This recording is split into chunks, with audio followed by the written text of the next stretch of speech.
In the West, they say the sun can burn the soul right out of a man, leaving behind something hard, something empty. They talk about the line between the law and the outlaw, as if it's a neat little fence a man can choose to stand on either side of. The truth is, out here, there ain't no fence. There's just dust, and blood, and the choices you make when the world has taken everything else. The Arizona sun was a merciless hammer, beating down on the cracked earth and bleaching the sky to a pale, washed-out blue. In the scant shade of a sandstone hoodoo, Ezekiel Zeke Hayes lay perfectly still, a ghost in the heat shimmer. For 2 days, he had been tracking the man named Caleb Silas Kane, and for the last 3 hours, he had been watching him. Zeke was a study in stillness. The only things that moved were his eyes, scanning the outlaw's pathetic camp, a dying fire, a skittish horse, and the man himself, greedily gulping water from a canteen. Zeke felt nothing. No anger, no pity, no thrill of the hunt. This was not about justice. It was a transaction. Silas had a $500 bounty on his head for robbing a federal payroll wagon, and Zeke was here to collect. He was a shade of the man he once was. The face was the same, lean and weathered, with lines etched around his eyes by sun and sorrow. But the eyes themselves were different. The warmth and conviction that had defined Sheriff Hayes of Red Canyon were gone, replaced by the flat, cold appraisal of a predator. His duster was the color of the dust he walked on, and the cold peacemaker on his hip was not a symbol of the law, but a tool of the trade. The silver star he had once worn was a phantom weight on his chest, a ghost he felt with every breath. Silas was careless. He thought he had outrun the world. He didn't know the world had sent a man who no longer cared about its rules. Zeke didn't shout a warning. He didn't offer a chance to surrender. He rose from his position in a single, fluid motion and fired his Winchester. The shot wasn't aimed at Silas, but at the rock face a foot above his head. Splinters of rock exploded, stinging the outlaw's face. Silas screamed, dropping his canteen and scrambling for his gun belt. "Don't!" Zeke's voice cut through the air, as dry and unforgiving as the landscape. Silas froze, his eyes wide with terror as he saw the figure walking calmly toward him, rifle held loosely at his side. He recognized the face from a dozen wanted posters, not his own, but the bounty hunter's. "Hey," Silas whispered, his hands trembling as he raised them. "I heard you were efficient." "I'm not paid by the hour," Zeke said, his voice devoid of emotion. He expertly disarmed Silas and had him hockeyed in less than a minute. The whole affair was neat, professional, and utterly soulless. The ride back to the dusty outpost of Scorpion's End was silent. Silas tried to talk, to bargain, to plead, but Zeke ignored him, his gaze fixed on the horizon. He was already thinking about the next bounty, the next transaction. It was how he survived. He had left his life, his soul, back in Red Canyon 2 years ago. All he had left was the hunt. And Mary. The thought of her was the only thing that could still find a crack in the stone wall he had built around his heart. Mary, with her kind eyes and a smile that could make desert flowers bloom. She was his anchor, his North Star. She was the reason he took this blood money to save enough to buy that small plot of land in California, far from the dust and ghosts of Arizona. A place where the name Hayes wasn't followed by whispers of failure and tragedy. A place they could finally be at peace. He reached Scorpion's End as dusk was bleeding across the sky. It was little more than a telegraph office, a general store, and a saloon that catered to the desperate. He dragged Silas to the marshal's office, a small shack run by an aging lawman who was happy to do the paperwork for a cut of the reward. "Clean catch, as always, Zeke," the marshal said, peering at the sullen outlaw. "The wire from Prescott just came through. The money's waiting for you." Zeke just nodded, his mind on the trail again. As the marshal counted out the gold coins, the telegraph operator from next door hurried in. "A letter for you, Zeke," the operator said, holding out a dusty envelope. "Came by the afternoon stage. Said it was urgent." Zeke frowned. No one wrote to him. No one knew where he would be. He took the envelope. His blood ran cold. It was Mary's handwriting on the front, elegant and familiar. But it felt wrong. It was addressed not to a specific place, but simply to Ezekiel Hayes, bounty hunter. His hands, usually so steady, trembled slightly as he tore it open. Inside were 2 things. The first was a lock of Mary's long, auburn hair, tied with a piece of twine. The second was a piece of paper with a message scrawled in a crude, violent hand. Hayes, we have your wife. You are good at hunting. So are we. Your hunt for us ends now. We are called the Vipers. You will hear our name again. If you come after us, or if you send the law, you will get her back. Piece by piece. The first piece is enclosed. The world tilted on its axis. The jingle of the gold coins the marshal was still counting faded into a dull roar in his ears. The cold, professional emptiness inside him was instantly consumed by a white-hot, blinding rage that he hadn't felt in years. He saw Mary's face, not smiling, but terrified. He saw her in the hands of brutal men, her life a bargaining chip. A memory flashed, sharp and painful. Mary, standing on the porch of their small home, her hand on his cheek. "Come back to me, Zeke," she had whispered before he'd left on this hunt. "This is the last one. Promise me." He had promised. "Zeke, you all right?" the marshal asked, seeing the look on his face. "You look like you've seen a devil." Zeke looked down at the pile of gold on the desk. Price of Silas Kane. It was meaningless. He looked at the bound outlaw, a pathetic criminal who now seemed like an insignificant insect. He looked at the lock of his wife's hair in his trembling hand. He scooped the hair up, clutching it in his fist, and turned without a word. "Hey, your money," the marshal called out. "Keep it," Zeke snarled over his shoulder, his voice a low, guttural sound that was almost inhuman. "Give it to him. Let him go." "I don't care." He strode out of the office, leaving the marshal and Silas staring in stunned silence. He walked directly to his horse, his movements no longer calm, but filled with a terrible, violent energy. The cold bounty hunter was gone, burned away in an instant. The sheriff he used to be was gone too. Something new, something far more dangerous, was taking their place. He swung into the saddle and spurred his horse into a gallop, not away from the outpost, but back east, back towards Red Canyon, back towards the last place he had called home. He was no longer hunting for money. He was hunting for blood. The Vipers wanted him to stop hunting them. They had just made themselves the only bounty in the world that mattered. Red Canyon hadn't changed. The same wind, thick with the scent of dust and regret, whistled down its single, wide street. The same buildings, their false fronts peeling under the relentless sun, stood like tired old men. But for Zeke Hayes, returning was like walking into his own tomb. Every corner held a memory, every face a judgment. He had left this town 2 years ago, shedding his badge and his name like a snakeskin. The shame of his failure had been a weight too heavy to carry. A bank robbery by a then-unknown gang. A botched chase. 3 dead townsfolk, including a young boy. His boy. Sarah's son. The memory was a fresh, bleeding wound. He had resigned the next day, unable to face the town, unable to face his own reflection in the Silver Star. He rode directly to the stable at the end of town, a place he had once visited daily. The sign, Harter's livery, still hung crookedly. As he dismounted, a woman emerged from the shadowy interior, wiping her hands on an oily rag. It was Sarah. The years had been both kind and cruel to her.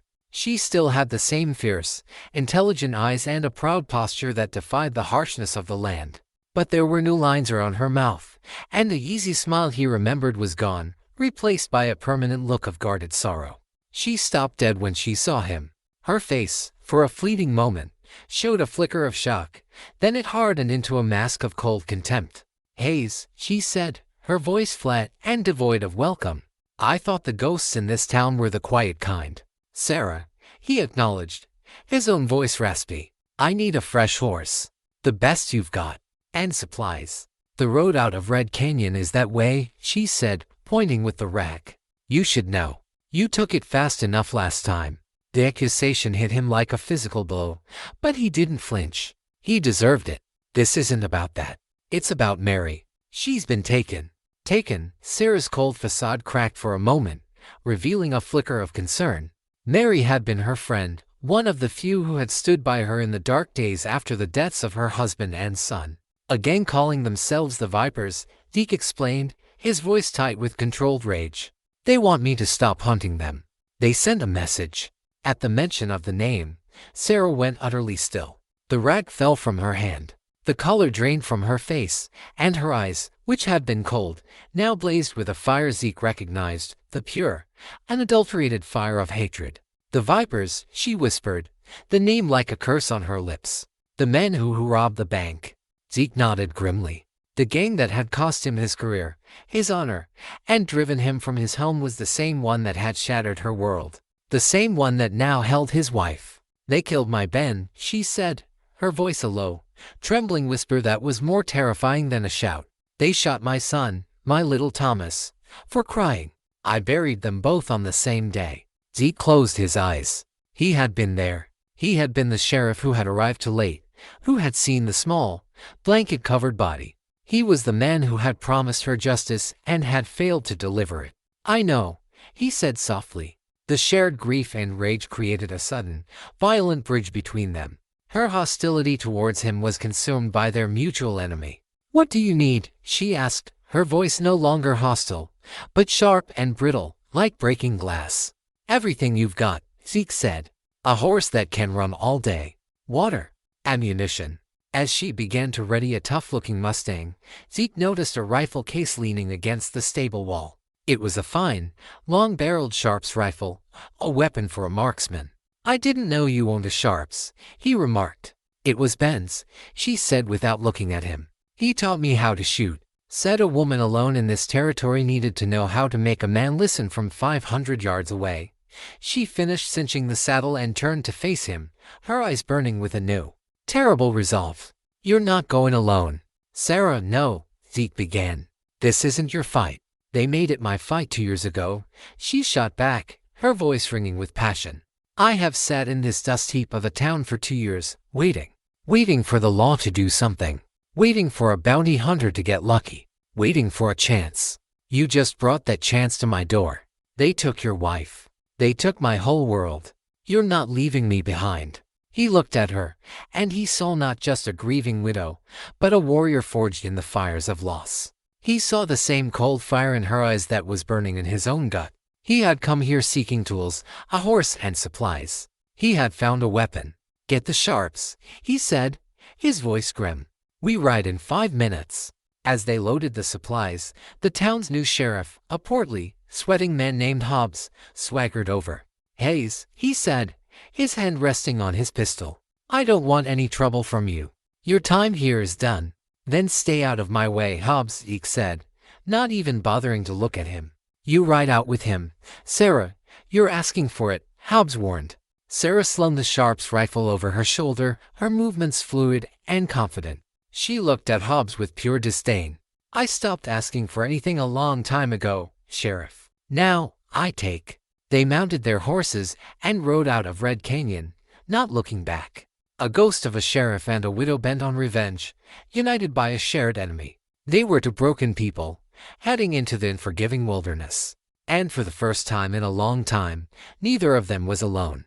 The Badlands were a scorched, alien landscape. For 3 days, Zeke and Sarah rode through a maze of canyons and arroyos, the sun a relentless enemy above them. The silence between them was not awkward, but functional. They spoke only when necessary, communicating in the sparse, efficient language of two people focused on a single, grim purpose. Zeke was the tracker. His eyes, trained by years as a lawman and honed by his time as a bounty hunter, missed nothing. A scuffed rock, a broken branch, a faintly disturbed patch of sand read the land like a book, following a trail that was all but invisible. He moved with a cold, methodical patience that Sarah found both unnerving and deeply reassuring. He was a man stripped down to his essential function, the hunt. Sarah was the lookout. While Zeke's focus was on the ground, hers was on the horizon. Perched on high ridges, the long-barreled Sharps rifle resting easily in her hands, she scanned the vast, empty distances. Her eyes were sharp, and she possessed a stillness that matched Zeke's. He had thought her desire for revenge might make her reckless, but he was wrong. Her grief had not made her careless, it had sharpened her senses to a razor's edge. On the 3rd day, they found what they were looking for. A wrecked freight wagon lay on its side in a narrow gulch, its cargo of flour and canned goods spilled across the sand. The draft horses were gone, and the driver was lying a few yards away, a single bullet hole in his chest. Zeke dismounted and examined the body while Sarah took up a position on the ridge above, her rifle sweeping the area. This was them. Zeke called up to her, his voice flat. Happened yesterday. They were in a hurry. He pointed to the ground beside the driver. Lying in the dust was a dead rattlesnake. Its fangs had been pulled out and placed in a neat little pile beside its head. "Their calling card," Sarah said from the ridge, her voice laced with venom. They left one in the bank, on the teller's counter. As Zeke searched the wreckage for any further clues, a glint of light from the rocks 50 yards up the gulch caught his eye. He reacted on pure instinct, diving for cover behind the wagon just as the crack of a rifle echoed through the canyon. A bullet whizzed through there where he had been standing. "Ambush," he yelled. "Two of them. Rocks to your left." A second shot splintered the wagon wheel beside his head. He drew his Colt, but he was pinned down, unable to get a clear shot at the hidden rifleman. Then, a deep, booming report, far louder than the ambusher's rifles, thundered from the ridge above. It was the Sharps. One of the riflemen, who had foolishly exposed himself to get a better angle, was thrown backward from his hiding place as if hit by a cannonball, his rifle clattering down the rocks. The second ambusher, panicked, began firing wildly in Sarah's direction. Another boom from the Sharps, and the rocks near the man's position exploded in a cloud of dust and stone fragments. He screamed, and they saw him scramble away, disappearing over the back of the ridge. Zeke stood up, his Colt still raised. The sudden, violent efficiency of the counterattack left him breathless. Sarah slid down the scree from her perch, her face a grim mask, the big rifle held easily in one hand. "You're a damn fine shot," Zeke said, a note of genuine awe in his voice. "I told you Ben taught me," she replied, reloading the Sharps with a steady hand. "I've had 2 years to practice. I pick off coyotes from the stable roof. These vipers are no different, just bigger pests." They searched the body of the dead viper. He was a hard-faced man with a tattoo of a coiled snake on his wrist. In his pocket, they found their first real clue. It was a tattered, hand-drawn map fragment. It showed a river, a series of canyons, and a single word scrawled beside a roughly drawn cluster of buildings: perdition. "Perdition's well," Zeke said, his eyes narrowing. "I've heard of it. A town, if you can call it that, run by outlaws. No law, no sheriff. A place for men like this to rest, resupply, and trade their stolen goods." "Then that's where they're headed," Sarah said, her jaw set. "And that's where we're going," Zeke confirmed. He looked at her, a new respect in his eyes. Their partnership, born of shared tragedy, had just been forged in blood and gunpowder. She was not just a companion, she was an equal, a force to be reckoned with. And for the first time since he'd received the letter, Zeke felt a flicker of something he hadn't thought possible, a sliver of hope. Perdition's well was a festering sore on the face of the desert. It was a chaotic jumble of canvas tents, rough-hewn shacks, and a single, large adobe saloon, all crouched in the shadow of a blood-red mesa. The air was thick with the smell of unwashed bodies, cheap whiskey, and a palpable sense of menace. Every man wore a gun, and every look was a calculation of threat or opportunity. Zeke and Sarah rode in not as law, but as wolves entering a den of wolves. They had to change their appearance, their demeanor, their very souls to survive here. Zeke slouched in his saddle, a 2-day growth of beard on his jaw, his eyes narrowed to a permanent, dismissive squint. He was no longer Zeke Hayes, ex-sheriff. He was just another bounty hunter with a grim face and fast hands. Sarah had tied her hair back under a dusty hat, her Sharps rifle wrapped in a blanket and tied to her saddle. To any observer, she was the bounty hunter's tough, silent partner. Their first stop was the saloon, the town's dark, beating heart.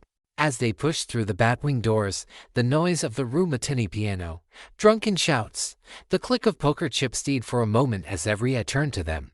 Zeke's reputation had preceded him. A few of the men in the room had bounties on their heads, and they recognized the face of the man who might one day come to collect. Zeke ignored the stares. He walked to the bar and ordered a bottle of whiskey, his movements slow and deliberate, broadcasting a confidence that dared anyone to challenge him. For 2 days, they listened. They played the part, nursing drinks at the bar, watching the poker games, gathering the whispers and rumors that flowed as freely as the cheap liquor. They learned that the Vipers were indeed known here. They were respected and feared, known for their discipline and their leader's cunning. The name of the leader was spoken only in hushed tones, Elias Thorne. The name hit Zeke like a physical blow. He remembered Thorne all too well. A charismatic, intelligent man who had run a sophisticated horse-rustling ring. Zeke had been the sheriff who had tracked him down, who had cornered him in his own home. Thorne had refused to surrender, using his own wife and son as human shields. In the ensuing gunfight, a stray bullet from whose gun, no one ever knew for sure, had killed Thorne's family. Zeke had arrested a broken, weeping man who had stared at him with eyes full of a bottomless, psychotic hatred and had sworn a single, chilling promise: "I will take your family, Hayes, just like you took mine." Zeke had dismissed it as the ravings of a grieving man. Now, he understood. This wasn't about leverage. This wasn't a gang trying to scare off a bounty hunter. This was about a ghost from his past who had come to collect on a promise. This was a vendetta, meticulously planned and executed with a cruelty that was deeply, terrifyingly personal. He shared the revelation with Sarah late that night, in the relative privacy of the livery where they were staying. "He's doing this to destroy me," Zeke said, his voice a low, agonized whisper. "He's not just holding Mary. He's torturing me." Sarah listened, her face grim in the lantern light. "Then that's his weakness," she said, her voice surprisingly steady. "Men driven by revenge get careless. They get theatrical. He wants you to suffer. That means he'll keep her alive to make sure you know it."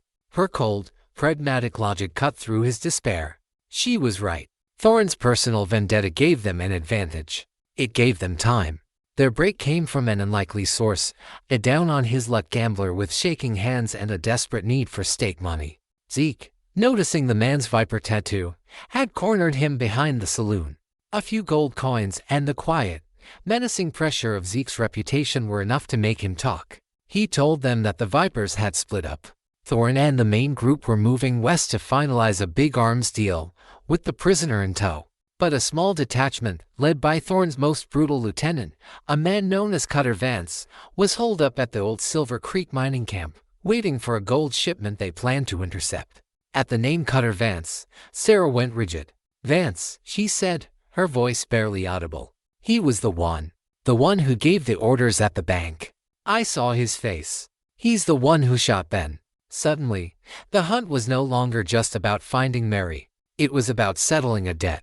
Zeke saw the fire in her eyes and knew their path was clear. Before they could go after Thorne, they had to make a detour. They had to go to the Silver Creek mines. They had to pay a visit to Cutter Vance. The Silver Creek mining camp was a ghost of its former self, a collection of rotting shacks and rusting equipment clinging to the side of a barren mountain. The only signs of life came from the largest structure, the old assayer's office, where a faint lantern light flickered and the sound of drunken laughter could be heard. Cutter Vance and his 4 men were waiting for their gold shipment, passing the time with whiskey and cards. Zeke and Sarah watched the cabin from a rocky outcrop 100 yards away as twilight bled across the sky. The wind was cold and carried the scent of pine and impending violence. 5 of them, Zeke said, peering through his spyglass. "They're holed up tight. A frontal assault is suicide. I don't want to fight. I want him," Sarah replied, her voice a low, intense whisper. She was cradling the Sharps rifle, her knuckles white. "The others are just in the way."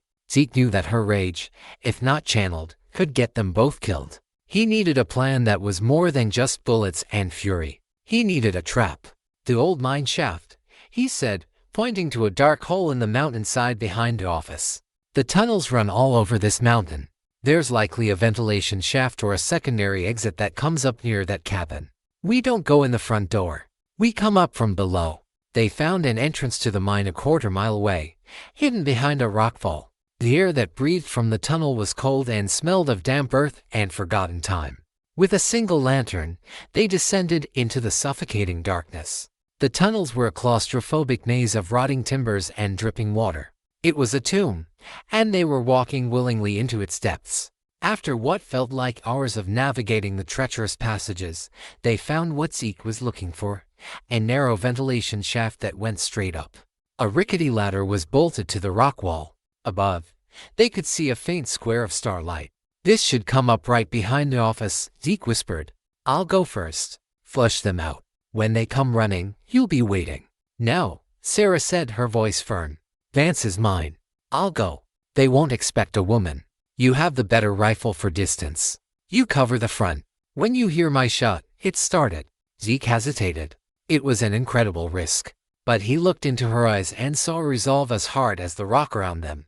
This wasn't just about revenge for her, it was about reclaiming something that had been stolen from her: power, her agency. To deny her this would be to deny her the very justice they were both seeking. "One shot, then get to cover," he said grimly.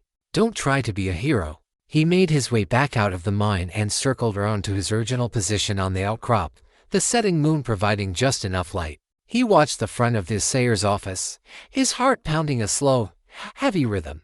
Inside the cabin, Cutter Vance was laughing, a gold tooth glinting in the lantern light as he raked in a pile of poker winnings. Suddenly, the trapdoor to the small root cellar behind him creaked open. The outlaws spun around, reaching for their guns. Sarah rose from the darkness like an apparition of vengeance. Her face was pale, her eyes burning holes in the dim light. She wasn't holding a rifle. She held a Colt Peacemaker, its barrel leveled unerringly at Cutter Vance. "Remember me, Vance?" she asked, her voice calm and chilling. Vance stared, his drunken grin faltering as he tried to place her. "Who the hell are you?" "I'm the wife of the man you shot in the back at the Red Canyon Bank," she said. "And the mother of the boy you killed for crying." Recognition, followed by a flicker of fear, dawned in his eyes. Before he could react, she fired. The shot was deafening in the small cabin. Vance screamed, not in pain, but in rage, clutching his shoulder where the bullet had hit. He had been a split second too slow, and her shot had ruined his aim.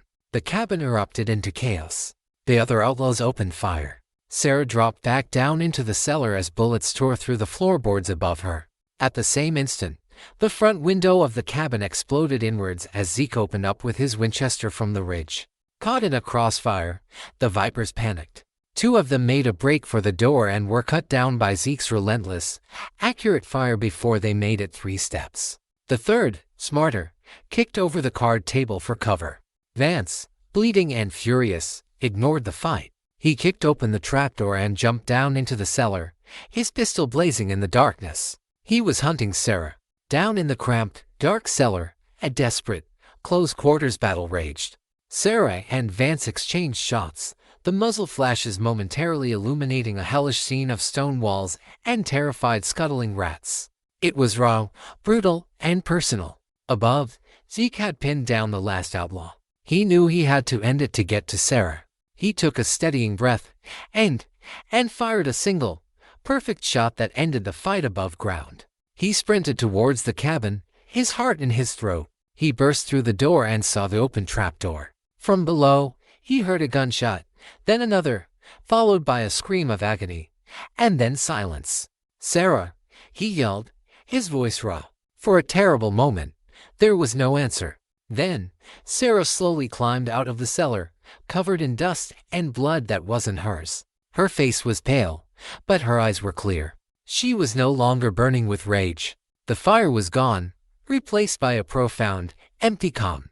"It's done," she whispered. Cutter Vance lay dead on the cellar floor. But before he had died, he had talked. Desperate to save his own life, he had confirmed everything. Elias Thorne was taking Mary to a ghost town called Purgatory. He was meeting a buyer for a massive shipment of stolen army rifles.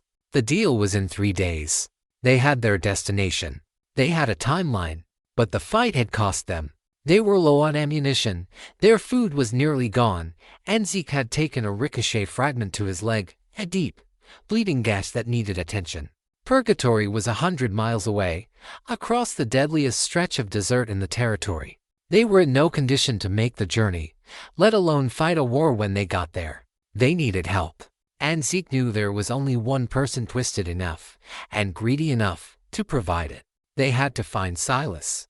Silas lived in a place the maps called Desolation Point, a fitting name for the man, and the hovel he called home. He was a half-mad prospector, a gunrunner, a purveyor of secrets, and the closest thing Zeke had to an ally in the lawless territories.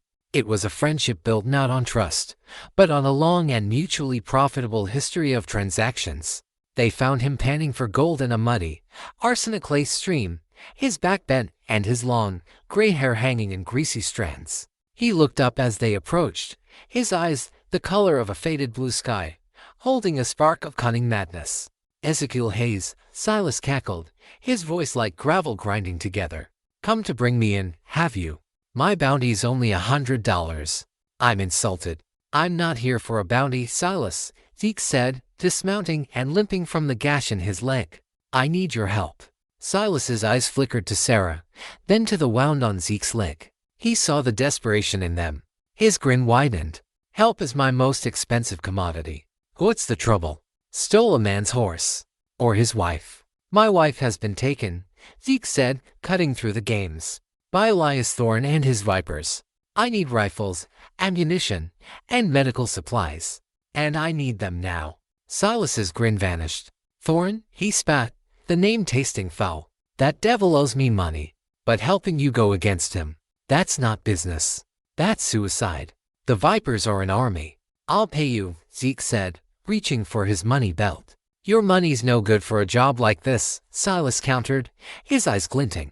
But I might be convinced. On one condition. A little business proposition. He explained the deal. A rival gunrunner, a man named Marcus Black, had recently double-crossed Silas and stolen a heavy strongbox from him. The box, Silas claimed, contained maps to a lost Spanish gold mine. Black and his crew were holed up at a fortified relay station 20 miles away. You get me my box back, Silas said, his eyes gleaming with greed. And I'll give you everything you need. To Henry, repeating rifles, 1,000 rounds of ammunition, medicine, food, water, the works. A bargain, eh?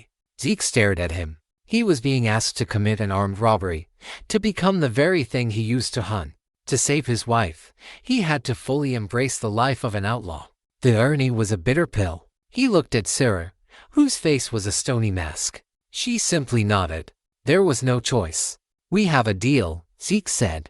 The raid on the relay station was swift and brutal. It was not a battle of honor. It was a smash and grab. Using a plan devised by Zeke, they used dynamite to blow the main gate as a diversion, while he and Sarah slipped in over the back wall. The fight was a confused, close-quarters brawl in the dusty courtyard.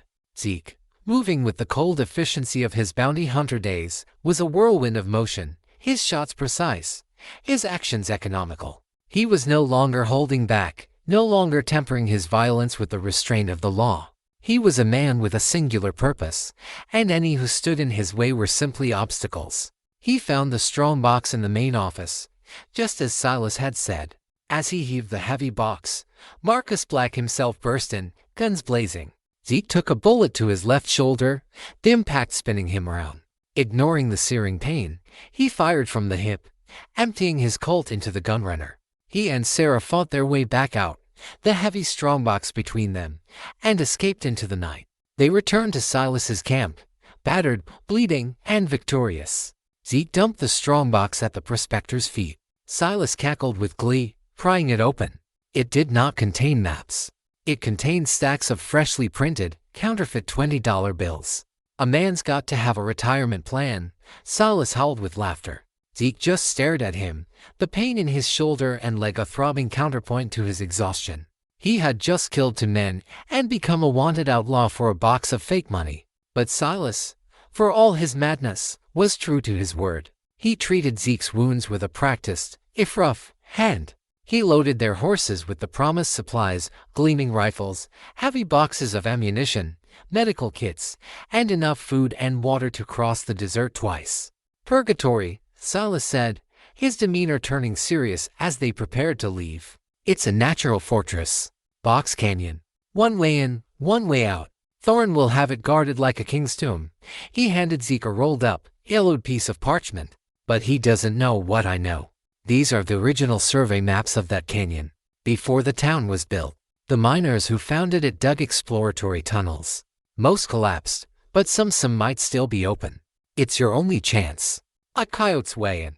Zeke took the map.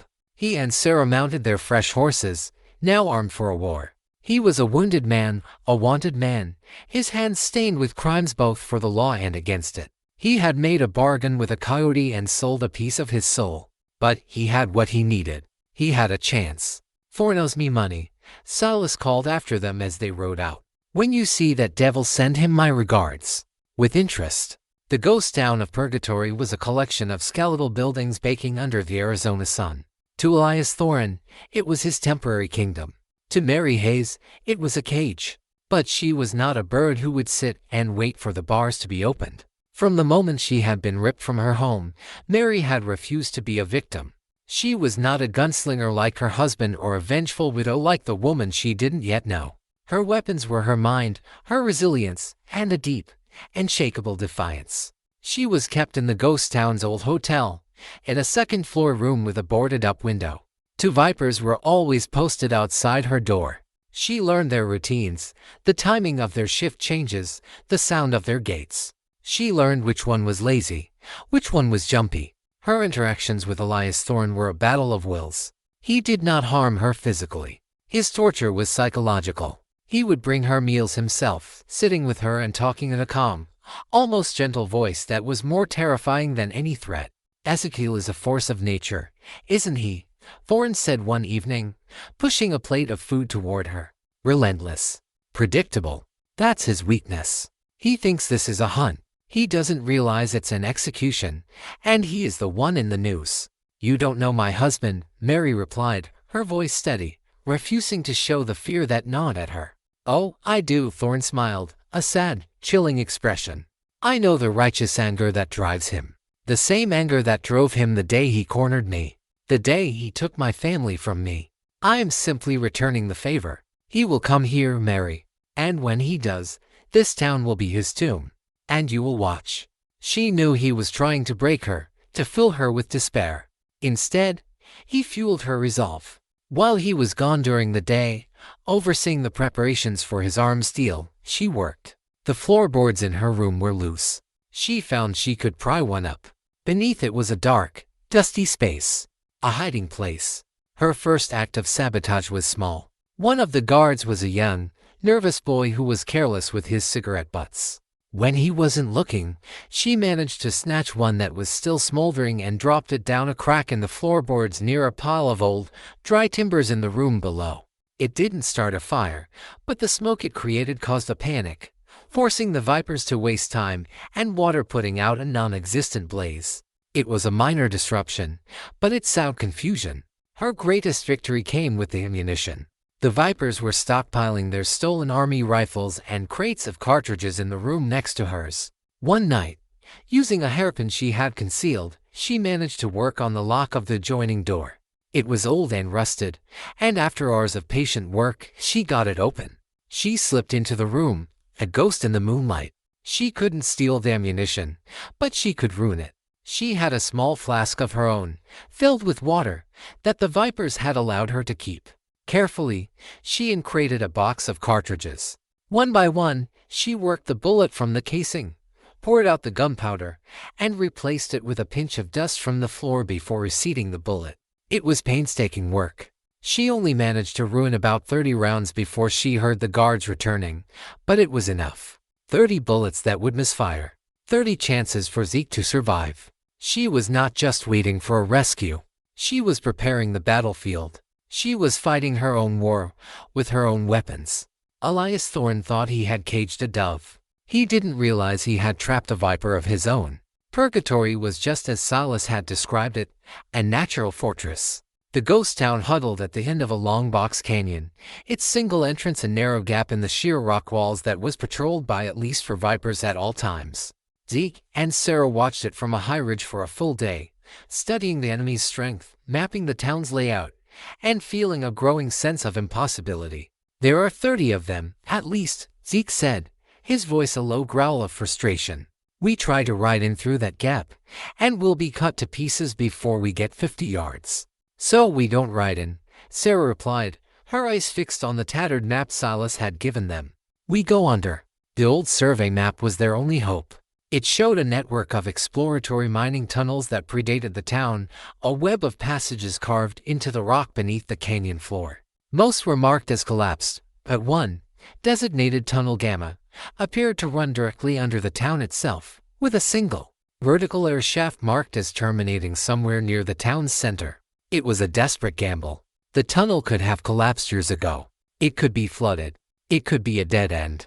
But it was the only way. They found the entrance to Tunnel Gamma hidden in a fissure at the base of the canyon wall, miles from the town's entrance.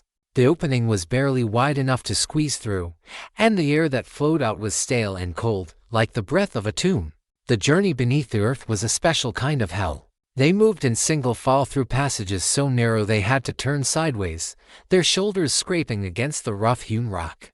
The only light came from a single, sputtering lantern Zeke carried, which cast their shadows long and monstrous against the walls. The darkness was absolute, pressing in on them, broken only by the drip of water somewhere in the deep, a sound like a clock ticking down to their doom. Zeke's wounds throbbed with every step. The bullet wound in his shoulder was a hot, searing fire, and his leg was a dull, constant ache. But he pushed the pain down, his mind focused on a single image, Mary's face. Sarah was a rock. She showed no fear, her movements sure and steady behind him. In the oppressive silence of the tunnels, she was a reassuring presence. Their shared purpose had burned away their initial distrust, forging a bond of pure, functional loyalty. They were partners, bound by blood and vengeance. After what felt like an eternity of crawling and climbing through the blackness, they found it. A vertical air shaft, just as the map had promised.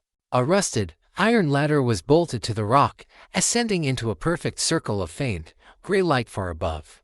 The church cellar, Zeke whispered, recognizing the shape of the foundation from his earlier surveillance. It's the only stone foundation in town. The shaft must come up inside it. The climb was treacherous. The ladder was slick with moisture, its rungs groaning under their weight. With every upward step, the sounds of the world above grew clearer. The distant murmur of voices, the clink of a bottle, the whinny of a horse. They were directly beneath the enemy. They emerged into the cellar of the ruined church, pushing aside a rotten wooden grate. The air was thick with the smell of dust and decay. Through the cracks in the floorboards above, they could see the last rays of the setting sun. Night was falling. Their war was about to begin. They armed themselves, their movements economical and silent in the gloom. Zeke took one of the Henry repeating rifles, its lever action smooth and deadly. Sarah took the other. They checked their Colts, filled their pockets with spare cartridges. They were no longer a posse or a pair of trackers. They were an invading army of two. Thorne is using the old saloon as his headquarters, Zeke whispered, outlining the plan. Mary will be there. Our first move is to create a diversion. Draw as many of them as we can to the far side of town. Then we move on the saloon. How do we do that? Sarah asked. Zeke looked towards the town's old livery stable, its loft still full of bone-dry, century-old hay. He pulled a flask of kerosene and a book of matches from his saddlebag. The devil's work is best done in the devil's light, he said, a grim smile touching his lips for the first time in days. They were inside the gates. The hunters had become ghosts in the machine. As the last vestiges of twilight surrendered to the darkness, Zeke and Sarah moved from the church, shadows detaching from deeper shadows. They moved with a terrifying synchronicity, to predators on a familiar hunt. Zeke crept towards the livery stable while Sarah took up a position in the second-story window of a derelict hotel, her Henry rifle resting on the sill. It gave her a commanding view of the town's main street and, more importantly, the saloon where Elias Thorne held court. Zeke reached the livery, a tinderbox of drywood and hay. He worked quickly, splashing the kerosene, then struck a match. The flame seemed unnaturally bright in the darkness. He tossed it into the hayloft. For a moment, nothing happened. Then, the hay ignited with a hungry whoosh. Flames erupted from the loft window, a brilliant orange flower of destruction blooming in the night. Fire! The shout went up from one of the Viper lookouts. The effect was instantaneous. Just as Zeke had predicted, the outlaws, bored and complacent, reacted with chaotic urgency. Men poured out of the saloon and bunkhouses, running towards the blaze, their figures silhouetted against the growing inferno. They were disorganized, leaderless, and completely exposed. From her perch, Sarah began to play her part in the devil's orchestra. The Henry rifle bucked against her shoulder, its report sharp and clear. The first Viper, a man running in the open, spun and fell. Before the others could register what had happened, she worked the lever action and fired again. A second man went down. Panic erupted. The Vipers, caught between the terrifying fire behind them and an invisible, deadly sniper in front of them, scrambled for cover, firing wildly into the darkness. Their disorganized response was exactly what Zeke had counted on. The diversion was working perfectly. While the main body of the gang was pinned down, Zeke moved towards the saloon. He hugged the deepest shadows, his own rifle at the ready. He saw two guards still stationed at the saloon entrance, peering nervously towards the firefight. They never saw him coming. He took them both down with two swift, silent shots from the shadows. He kicked open the batwing doors and entered the saloon. The large room was empty, save for a single man standing on the upper landing, his back to the door, watching the chaos outside. And in the center of the room, tied to a chair, was Mary. Her eyes went wide with a mixture of terror and elation when she saw him. Zeke. The man on the landing spun around. It was not Thorn.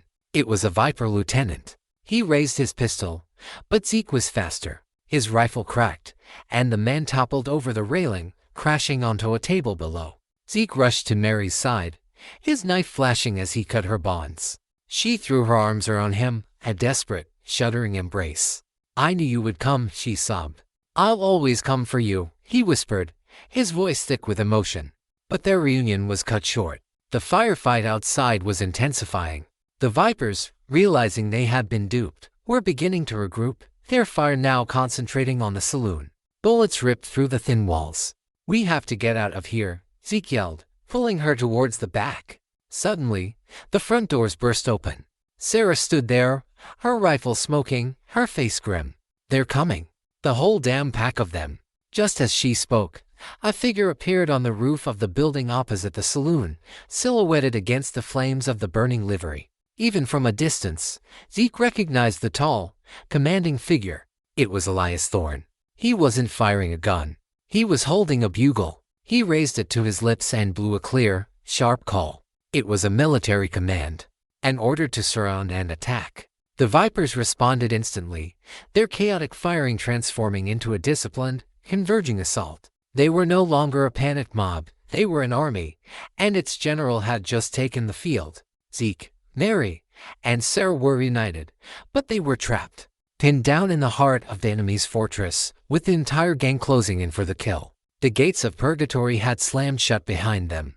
The saloon became a fortress under siege. Bullets tore through the windows and walls, sending splinters of wood flying like shrapnel. Zeke, Sarah, and Mary took cover behind the heavy oak bar, the air thick with the smell of gunpowder and shattered whiskey bottles. "Here," Zeke said, pushing a loaded Colt into Mary's hand. Her face was pale with fear, but her hand was steady as she took the weapon. The gentlewoman who had tended a garden was gone, replaced by a survivor who would fight for her life. "Sarah, you and Mary take the back. Don't let them circle around," Zeke commanded, his voice the calm, authoritative tone of the sheriff he once was. "The front is mine." The three of them fought with the desperate courage of the cornered. Sarah, from a window overlooking the back alley, used the Henry rifle with devastating precision, picking off Vipers who tried to flank them. Mary, fighting her fear, stood beside her, firing the Colt at any shadow that moved, her shots providing crucial covering fire.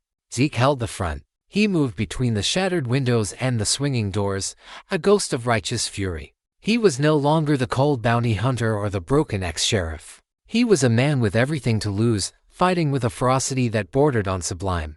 He wasn't just shooting, he was conducting a symphony of violence, his shots timed and placed to sow maximum chaos and fear. But they were outnumbered and outgunned. For every Viper they took down, two more seemed to take his place, their fire relentless.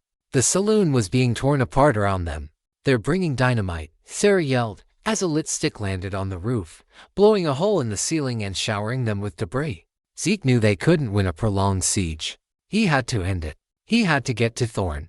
He looked across the street. Thorn was no longer on the roof. He had moved to the ground floor of the assayer's office opposite them, directing the final assault. It was a leader's fatal mistake that had brought himself within reach.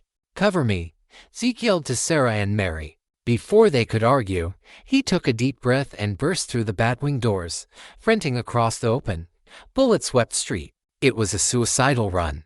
Dirt kicked up around his feet, and a bullet tore through the sleeve of his duster. But he moved with the unholy luck of a man on a sacred mission. He crashed through the window of the assayer's office, landing in a shower of glass. He came up firing. The two Vipers with Thorn were cut down before they could even turn. And then, it was just the two of them, Zeke and Elias Thorn, the fallen sheriff and the ghost who had haunted him, standing face to face in a room lit by the fires of purgatory. Thorn didn't reach for his gun. He just looked at Zeke, his face a mask of weary, soul-deep hatred. "You see, Hayes," he said, his voice calm amidst the chaos. "You see what you made me become. I had a life, a family. You made your choice when you used them as a shield," Zeke snarled, his colt unwavering. "And you made yours when you fired," Thorn countered. "Welcome to my hell, Ezekiel." He drew his pistol. The two guns exploded as one.